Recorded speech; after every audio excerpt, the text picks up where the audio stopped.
officer we just spoke to a moment ago. Deux avions détournés par des kamikazes ont détruit les tours géantes du World Trade Center à New York. Ce jour de septembre 2001, l'Amérique est frappée en plein cœur par la pire attaque terroriste de l'histoire.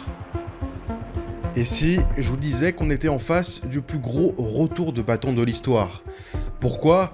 Eh bien pour comprendre ça, il faut revenir à l'origine de tout ça, bien avant Al-Qaïda et les talibans. Non, il faut revenir encore en arrière, dans les années 70, en pleine guerre froide. Car à l'origine, il y a l'URSS, ou plutôt son plus gros échec. Est-ce que vous connaissez la guerre d'Afghanistan? Pas celle des Américains, celle des Soviétiques. C'est encore aujourd'hui une guerre assez méconnue. Il s'agit pourtant du tout dernier affrontement de la guerre froide, celui qui a scellé le sort de l'Union soviétique. Pendant longtemps, les conséquences de ce conflit ont été sous-estimées. On l'a trop souvent résumé à un simple remake du Vietnam, mais côté soviétique. Mais 30 ans après, on a plus de recul, et on se rend compte que beaucoup de choses qui impactent notre monde contemporain partent de là. Pendant ce conflit, l'Afghanistan et son voisin le Pakistan vont devenir le berceau d'un islam radical qui frappe partout dans le monde encore aujourd'hui. Et qui les a soutenus dès le départ? Les Américains.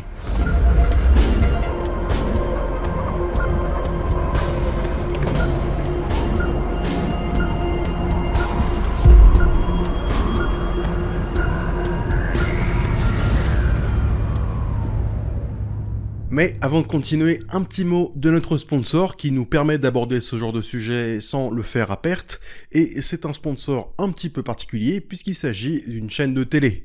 Toute l'histoire.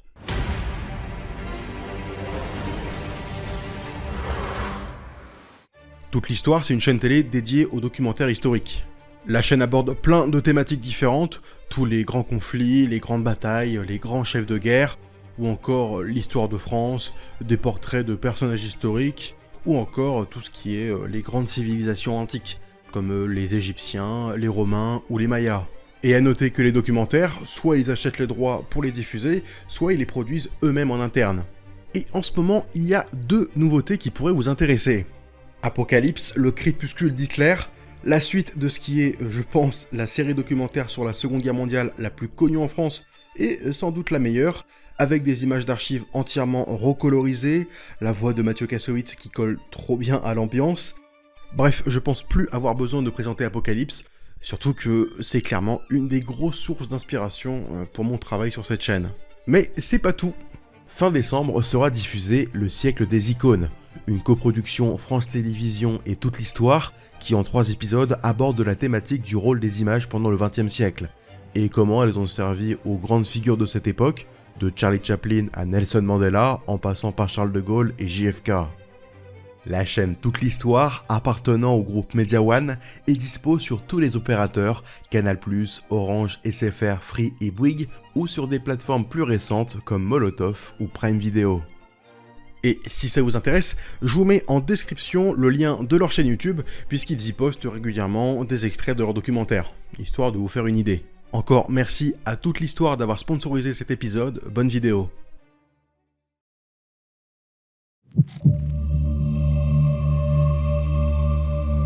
Pour les Américains, les années 70, c'est un peu la mouise.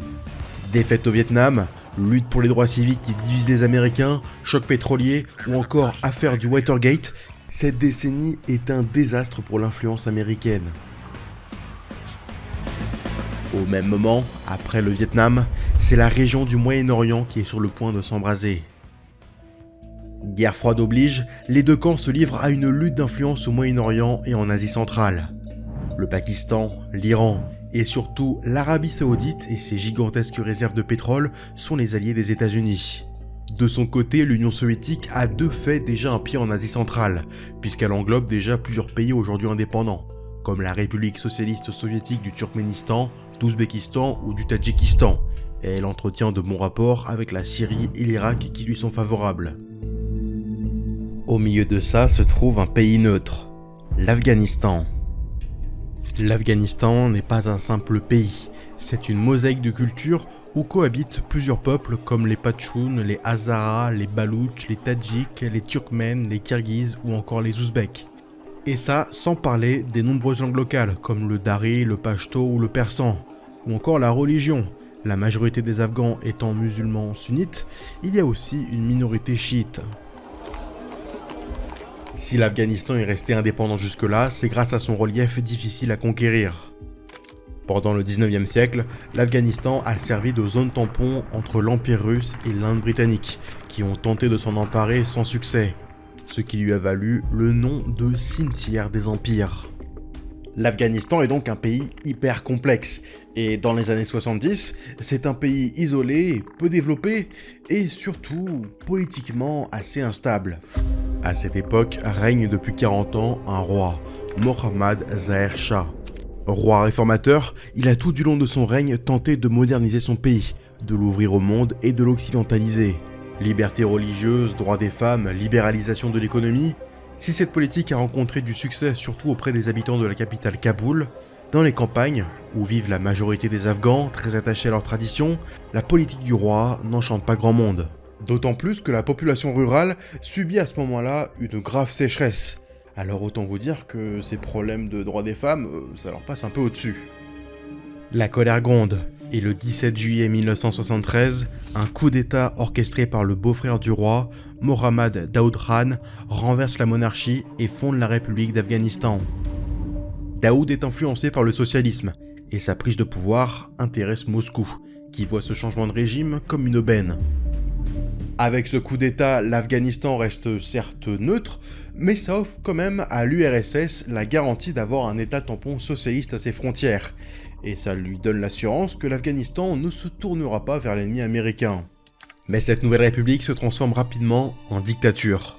Pendant 5 ans, Daoud mène un règne de terreur, ce qui pousse des groupes communistes à se former avec le soutien de l'URSS, lassés de voir Daoud ne pas mettre en place un véritable régime communiste. Pire, à partir de 1977, Daoud commence à se méfier de l'influence soviétique. Et ça, évidemment, ça ne plaît pas à Moscou. Alors, un nouveau coup d'état se prépare.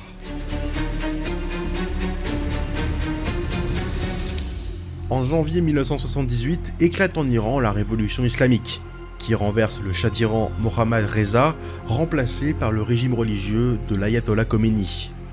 Cette révolution déstabilise la région, et pousse les communistes afghans soutenus par l'URSS à passer à l'action, pour mener leur propre révolution en avril 1978. Menée par un certain Nour Mohammad Taraki, lors de ce que l'on appellera la révolution de Saour, il renverse et assassine Daoud et sa femme. Ce coup d'état profite évidemment à l'URSS, surtout que pour rappel, on est quelques mois à peine après que le Shah d'Iran, qui était un allié des Américains, a été renversé. Toute cette situation permet donc à l'URSS d'asseoir encore plus solidement son influence en Asie centrale.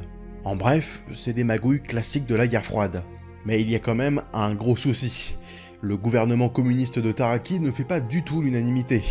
En fait, il essaye de mettre en place un régime communiste à vitesse grand V, et ça sans vraiment demander l'avis de la population. Car oui, au cas où vous ne l'auriez pas compris, les communistes, ils sont ultra minoritaires, ils sont pas du tout soutenus par la population. Expropriation, collectivisation des terres, massacres, emprisonnement, et surtout athéisme d'État avec la fermeture des mosquées. La politique menée par Taraki est ultra brutale. Et dans un pays comme l'Afghanistan, les mesures qui font le plus réagir sont celles portées contre l'islam. À l'été 1978, de premiers groupes insurgés se forment. La plupart sont composés d'islamistes qui ont promis la mort aux communistes. En quelques mois, l'Afghanistan bascule dans la guerre civile. Comme ils sont menacés, les communistes afghans reçoivent de l'aide de l'URSS. C'est ce qu'elle avait déjà fait avec le Nord-Vietnam, l'Angola ou Cuba. L'Afghanistan reçoit donc de l'argent, des conseillers et du matériel militaire pour aider Taraki et les communistes à tenir le pays. Pour l'heure, il n'est pas du tout question d'une intervention militaire en Afghanistan. Que ce soit pour Moscou ou pour la communauté internationale, ce conflit est et doit rester une affaire intérieure afghane. Mais rapidement, les choses tournent mal pour les communistes afghans. En mars 1979, les insurgés s'emparent de Herat, la 3e ville du pays. Sentant la défaite arriver, Taraki n'a plus le choix et appelle à l'aide l'Union soviétique. Mais à Moscou, la question de se lancer ou non dans une guerre pour sauver le régime communiste afghan divise. Le dirigeant de l'URSS, Le vieillissant Léonid Brejnev et ses conseillers hésitent. La raison, au même moment, les tensions en Europe refont surface avec la crise des euromissiles. En résumé, l'OTAN et les soviétiques ont placé de part et d'autre du rideau de fer des missiles nucléaires de portée intermédiaire. En bref, ça chauffe. Après la période de détente débutée après la crise de Cuba en 1962, la possibilité d'une troisième guerre mondiale refait surface. Par conséquent, utiliser la force en Afghanistan, ce serait prendre le risque de provoquer encore plus les Occidentaux. Alors à Moscou, on se pose la question, est-ce que l'Afghanistan mérite un tel sacrifice ? La réponse est oui, selon la plupart des officiers de l'armée rouge, qui sont en grande majorité favorables à une intervention militaire. En même temps, venant d'eux, c'est pas très étonnant. Mais il y a un gars qui, lui, est complètement opposé à une intervention. Ce gars, c'est Yuri Andropov, le directeur du KGB. Évidemment, il a en tête le bourbier dans lequel se sont mis les Américains pendant la guerre du Vietnam. Le coup d'une armée moderne, supérieure en tout point qui se fait laminer par une guérilla, il a vu la catastrophe arriver. Problème, pendant que les soviétiques se disputent, un temps précieux a été perdu en Afghanistan, où la guerre civile est en train d'être perdue par les communistes. Des divisions apparaissent au sein même du camp de Taraki, et son gouvernement est miné par les rivalités personnelles. Et je pense que maintenant vous avez compris comment est-ce que ça marche en Afghanistan, un nouveau coup d'État éclate. Le 14 septembre 1979, Taraki est assassiné par les partisans d'un certain Hafizullah Amin, son principal rival au sein du parti communiste. Amin prend donc le pouvoir en pensant pouvoir reprendre le contrôle du pays et achever la révolution avec l'aide de l'URSS. Spoiler, il se trompe complètement. L'assassinat de Taraki met en colère les soviétiques, qui, maintenant, voient les communistes afghans commencer à s'entretuer. Et pire, Amin est vu comme un incompétent à qui on ne peut pas faire confiance. Et même s'il semble vouloir véritablement mettre en place un régime communiste, le KGB le soupçonne d'être en contact avec les Américains. Voyant l'Afghanistan sombrer dans le chaos, et par peur que le régime communiste en place ne soit balayé par les islamistes, Brejnev se décide finalement à intervenir. Car la principale crainte de l'URSS, c'est bien ça, c'est de se retrouver avec un État islamique à ses frontières, qui pourrait éventuellement déstabiliser les régions musulmanes du RSS.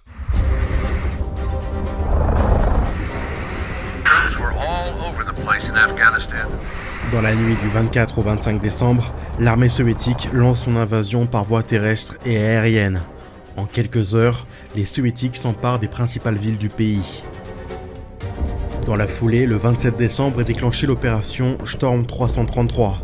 Menée par les Spetsnaz avec l'appui du KGB, les forces spéciales soviétiques éliminent Amin, son fils et ses gardes du corps dans son palais de Tashbeg. En signe de bonne volonté, le Kremlin fait remplacer Amin par un communiste afghan modéré, Babrak Karmal, et fait au passage libérer près de 10 000 prisonniers politiques. Mais contrairement à ce que pensait l'état-major soviétique, la situation ne se calme pas. Pourquoi ? Parce que les soviétiques avaient totalement sous-estimé l'importance de l'islam pour les insurgés afghans. Brejnev s'attendait à une guerre courte, un simple coup de poing sur la table pour ramener l'ordre, il s'est lourdement trompé. En à peine quelques semaines, les soviétiques réalisent dans quoi ils se sont embarqués. Si le nombre d'hommes et les moyens déployés ne sont pas massifs, ils restent très importants. Jusqu'à 82 000 hommes, 600 chars, 1500 BMP, 2900 BTR et 500 avions et hélicoptères servent en Afghanistan. Leur nombre et leur technologie leur permettent de s'assurer le contrôle des villes. Mais dans les campagnes, les insurgés, des combattants de l'islam que l'on nomme les Moudjahidines, multiplient les attaques et les embuscades contre l'armée soviétique, qui malgré ses chars, ses hélicoptères et son aviation, ne peut rien faire face à un ennemi qui connaît parfaitement le terrain et qui utilise le relief montagneux pour briser les assauts. Pour l'URSS, c'est le début d'une guerre d'usure qui va durer 10 ans. Et les réactions à cette agression ne se font pas attendre, aussi bien en Occident que dans le monde musulman.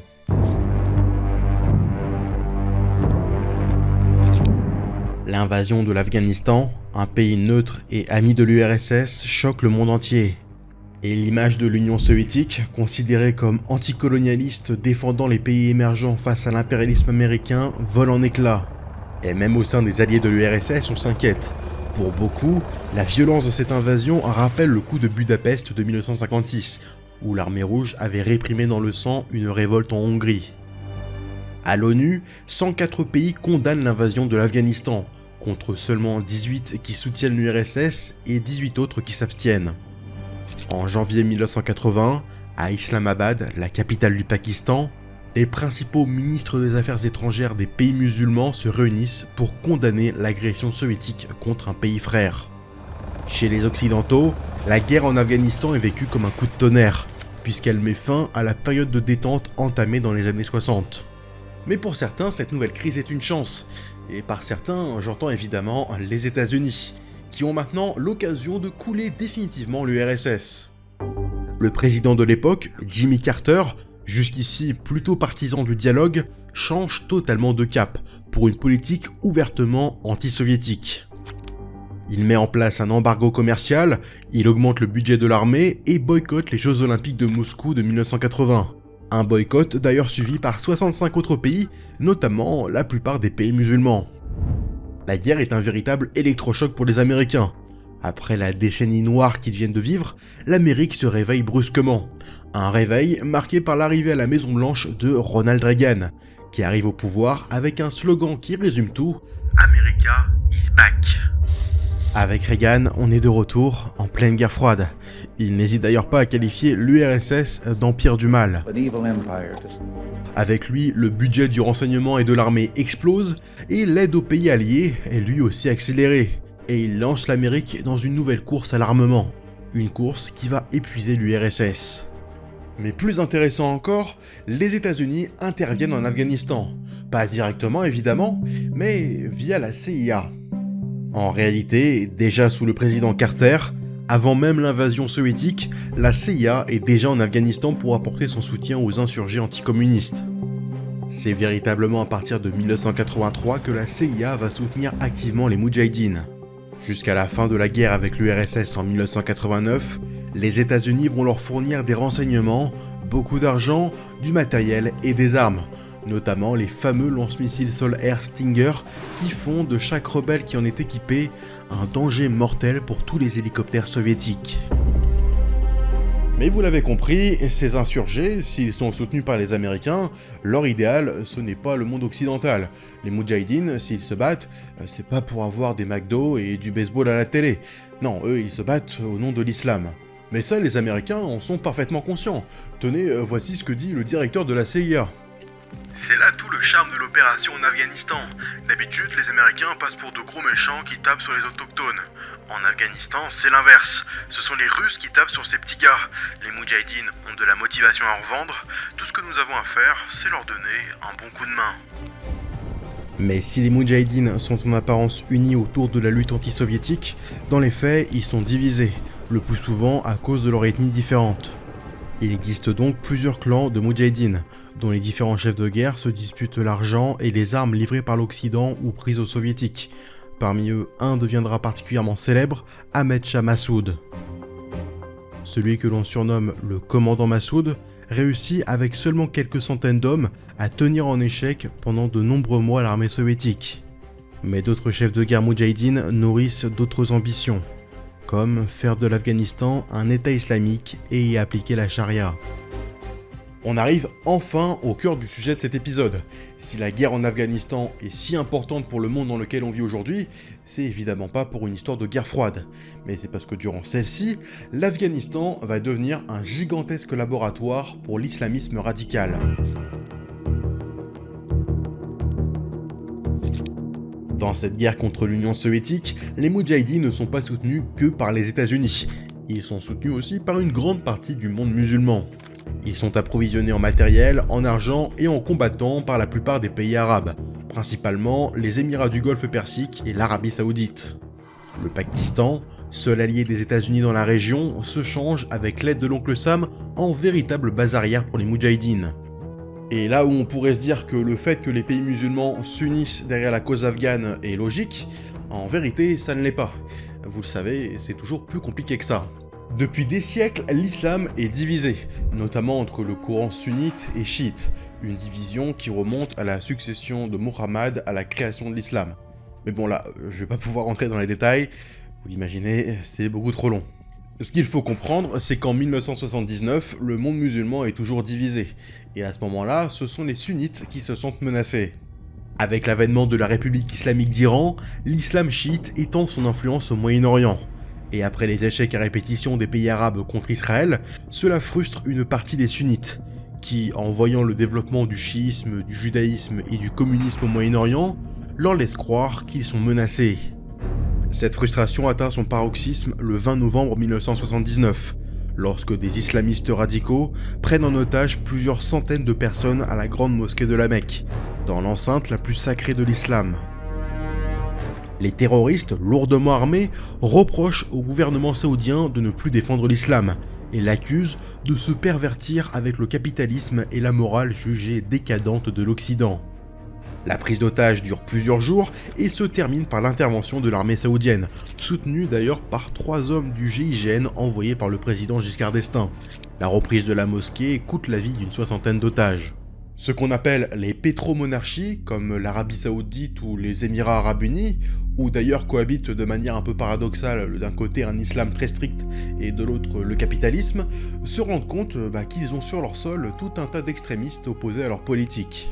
La guerre en Afghanistan va donc leur permettre de faire d'une pierre deux coups. Premièrement, montrer leur soutien à la cause afghane en y envoyant des combattants. Et deuxièmement, ils peuvent se débarrasser de tous leurs frappadingues en les envoyant là-bas. Tout au long des années 80, ce sont donc des milliers de volontaires, majoritairement issus du Maghreb et du Moyen-Orient, qui convergent vers la ville de Peshawar au Pakistan. Si ces hommes, principalement arabes, qui viennent au Pakistan sont à l'origine présents pour des missions humanitaires, assez rapidement, ils commencent à prendre les armes. Dans un pays allié des États-Unis et donc protégé des soviétiques, ils sont formés à la fois militairement et spirituellement, loin du contrôle habituel de leurs imams ou de leur pays d'origine. Peshawar devient rapidement le point de rencontre des musulmans radicaux du monde entier, où va longuement fermenter l'idéologie islamiste contemporaine, principalement marquée par son idéal de djihad permanent, contre tout ce qui ne semble pas compatible avec le message du Coran. Le tout avec la bénédiction de Washington. Vous commencez à comprendre quand au début je vous ai parlé d'un monumental retour de bâton ? Parmi les principaux formateurs de ces Moudjahidines, on retrouve un certain Abdallah Azzam, un Jordanien ayant enseigné le droit musulman en Arabie Saoudite.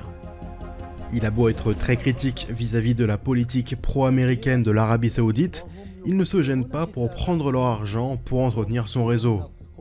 Parmi ses élèves, on trouve le fils d'un puissant milliardaire saoudien qui a rencontré Azzam durant ses études, Oussama Ben Laden, le futur fondateur de l'organisation terroriste Al-Qaïda. Il arrive à Peshawar en 1984. Avec les autres élèves d'Azzam, ils sont formés à la maîtrise des armes à feu, aux techniques de guérilla, mais aussi à rejeter les autorités politiques et religieuses de leur pays. Et l'arrivée du jeune Ben Laden tombe à pic, puisqu'il va, avec la fortune familiale, grandement aider le réseau d'Azzam. Une fois que leur formation est terminée, ils deviennent de véritables Moudjahidines, des combattants de la foi islamique, dont la mission est de repousser l'URSS hors d'Afghanistan. À partir de 1984, Ben Laden rejoint les Moudjahidines et ensemble ils traversent la frontière pakistano-afghane. Lui et ses frères d'armes, incapables d'affronter l'armée rouge sur le champ de bataille, harcèlent par des embuscades l'armée soviétique et organisent des attentats dans les villes. Mais au fil du temps, ces groupes qui combattent les soviétiques vont peu à peu se radicaliser. Que ce soit Azzam, puis ensuite Ben Laden, qui part fonder son propre groupe dans les montagnes afghanes, il se détache peu à peu des nationalistes afghans, dont il critique certaines traditions locales qu'il juge incompatibles avec ce qu'il considère être l'islam véritable.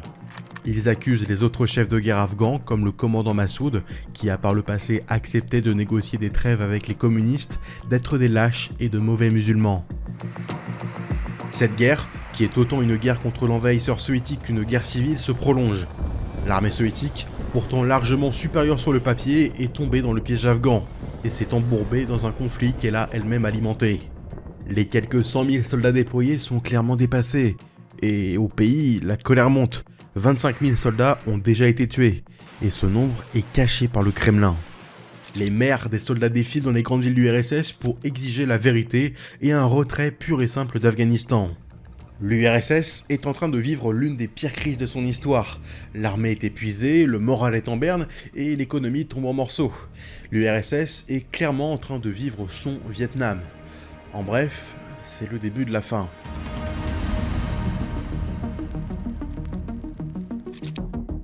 Après la mort de Brejnev en 1982, se succèdent deux hommes vieux et malades, Yuri Andropov et Konstantin Tchernenko, qui chacun ne dirige l'URSS qu'à peine 2 ans.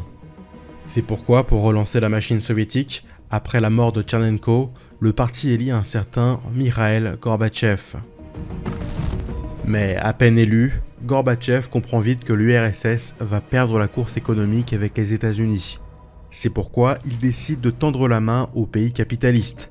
Il réduit les dépenses militaires, il autorise la liberté de la presse et restructure l'économie du pays, dans ce que l'on appelle la perestroïka, littéralement la politique de la reconstruction. Gorbatchev fait aussi le choix de réduire l'aide apportée aux pays alliés, parmi eux l'Afghanistan. À partir de février 1986, Gorbatchev entame un retrait progressif de ses troupes d'Afghanistan, qui durera jusqu'en mars 1989, et laisse les rênes du pays aux communistes. La guerre aura fait près de 26 000 morts côté soviétique, près de 20 000 pour les communistes afghans, entre 60 et 90 000 pour les moudjahidines, et entre 500 000 et 2 millions de civils ont trouvé la mort, sans parler des millions d'Afghans forcés de fuir leur pays. Une fois les soviétiques partis, le régime communiste afghan va lutter difficilement pour sa survie. Pendant ce temps, en URSS, malgré la perestroïka opérée par Gorbatchev, il ne parvient pas à redresser le navire. Emporté par une crise économique et des divisions intérieures, l'URSS sombre définitivement et est dissoute le 26 décembre 1991. Le régime communiste afghan, lui, ne vivra que 4 mois de plus, et s'effondre à son tour en avril 1992. L'Afghanistan se retrouve entre les mains des nationalistes de Burhanuddin Rabbani et du commandant Massoud. Mais face à eux vont se dresser différents groupes islamistes radicaux, qui vont petit à petit être absorbés par une organisation fondée en 1994 par Mohammad Omar, les talibans.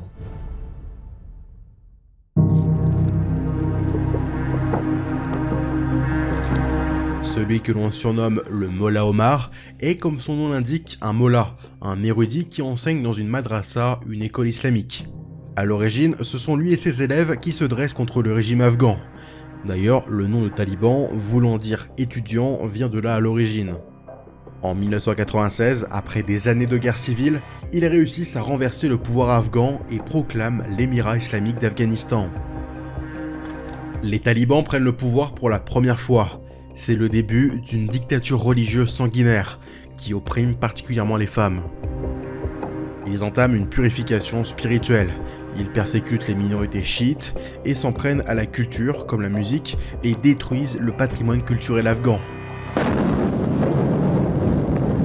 Comme lors de la destruction des Bouddhas du Bamiyan en 2001.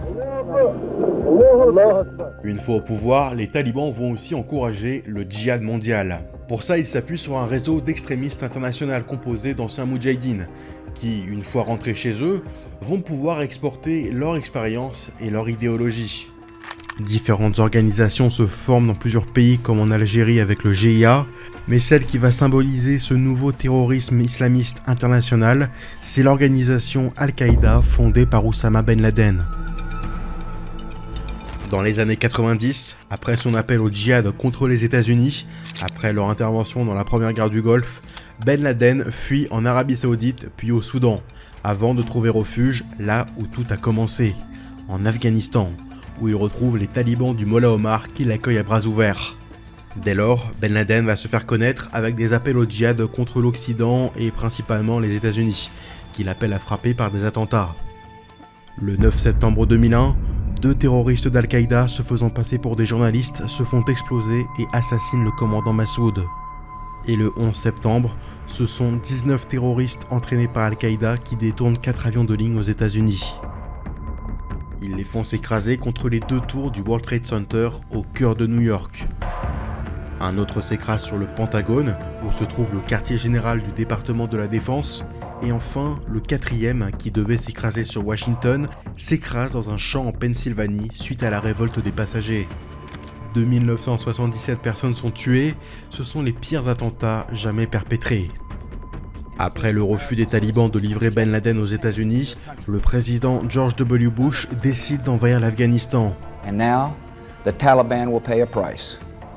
Si les talibans sont rapidement chassés du pouvoir, la première armée du monde se heurte au même problème que les soviétiques 22 ans plus tôt. Face à une guérilla organisée et qui maîtrise parfaitement le terrain, les Américains ne réussiront jamais à éradiquer l'idéologie à l'origine des attentats du 11 septembre.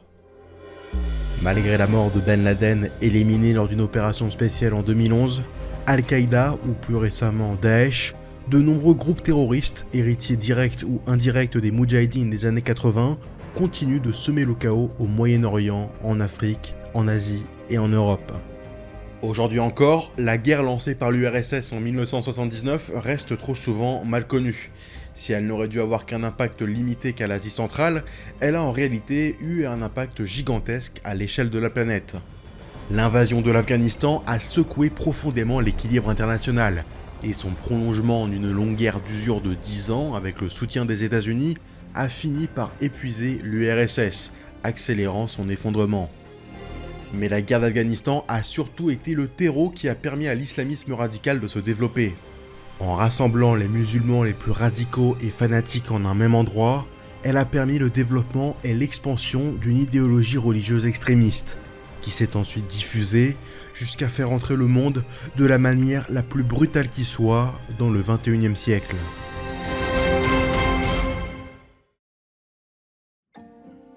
Merci beaucoup d'avoir regardé cette vidéo sur un sujet, encore une fois, pas facile, même si je crois que je commence à dire ça à chaque fois. C'est une vidéo qui n'a pas été facile à écrire, déjà au vu du sujet, mais surtout parce que, en fait, pour vous raconter la petite histoire, on a un peu changé l'angle en cours de route, puisqu'à la base, ça devait être une sorte de... comme la vidéo qui avait été faite sur la défaite des Américains au Vietnam, on voulait expliquer pourquoi est-ce que les Soviétiques avaient perdu au Vietnam. Sauf que, au final, les raisons, on l'a vu, elles sont assez similaires aux Américains au Vietnam, avec une armée pas du tout préparée pour ce genre de terrain et globalement une méconnaissance de l'ennemi. Et surtout, j'avais pas trop envie de faire une redite de la vidéo qu'avait fait GouVHD sur la guerre d'Afghanistan, donc c'est pour ça qu'on a fait un angle un petit peu différent, mais sur un sujet un peu plus à la fois sensible, mais aussi un peu plus compliqué à traiter, celui des islamistes et de comment cette guerre a permis à tous ces groupes d'émerger. Comme d'habitude, je me répète, mais c'est vraiment un super soutien, puisque ça fait grandir la chaîne. Si vous me découvrez avec cette vidéo et que vous n'êtes pas abonné, eh bien, pensez à le faire, c'est un super soutien pour moi. N'hésitez pas aussi à me rejoindre sur Instagram. Comme d'habitude, merci à Guilhem avec qui cette vidéo a été coécrite, et Paul qui est intervenu de nouveau pour faire quelques chouettes animations. Encore merci, et à la prochaine.